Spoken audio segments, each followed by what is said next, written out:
आज एक दोस्त ने स्पेशली जो परदेश में है, दुबई में होता है, उसने फरमाइश की थी कि हमारे कुछ हालात जो है उन पे कुछ ना कुछ आप मौजू रखें कि बहुत मजबूर होते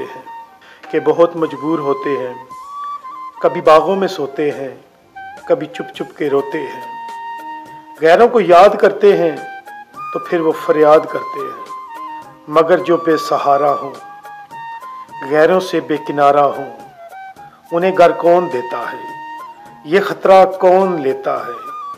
बड़ी मुश्किल से एक कमरा जहाँ कोई ना रहता हो, नगर से पार मिलता है, बहुत बेकार मिलता है। तो फिर दो तीन हम जैसे दोस्त मिला लेते हैं चंद पैसे और आपस में ये कहते हैं कि मिलजुल के ही रहते हैं।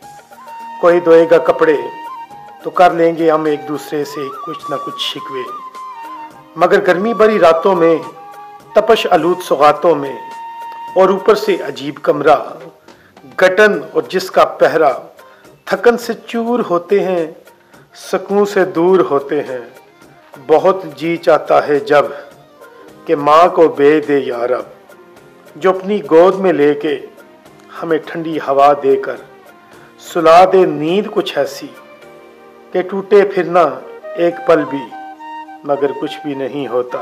पलटते हैं तो आंख नम, मकान वीरान मिलता है। पलटते हैं तो आंख नम, मकान वीरान मिलता है, बहुत बेजान मिलता है। कोशिश मद्दम होती है, फजा मफहूम रहती है। बड़े रंज क्यों न हो, बड़े मजबूर क्यों न हो, बड़े रंजों में क्यों न हो, बड़े मजबूर क्यों न हो। सब अपने खून पसीने के जो पैसे जोड़ लेते हैं, घरों को बेच देते हैं और अपने ख़त में यूँ लिखते हैं, हम अपना ध्यान रखते हैं। बड़ी खूबसूरत गाड़ी है, हर तरफ खुशियाँ ही खुशियाँ हैं। हम यहाँ बहुत खुश रहते हैं, तभी तो आपके लिए कुछ करते हैं। और हम यहाँ बहुत खुश रहते हैं, जभी तो वापस नहीं आते। आप भी अपना ख्याल रखना, हम भी अपना ख्याल रखते हैं। आप भी अपना ख्याल रखना, हम भी अपना ख्याल रखते हैं।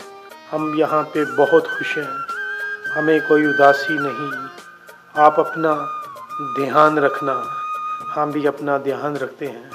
दोस्तों, ये हकीकत है, जो परदेश में होते हैं उन पे क्या बीतती है ये वही लोग जानते हैं। लेकिन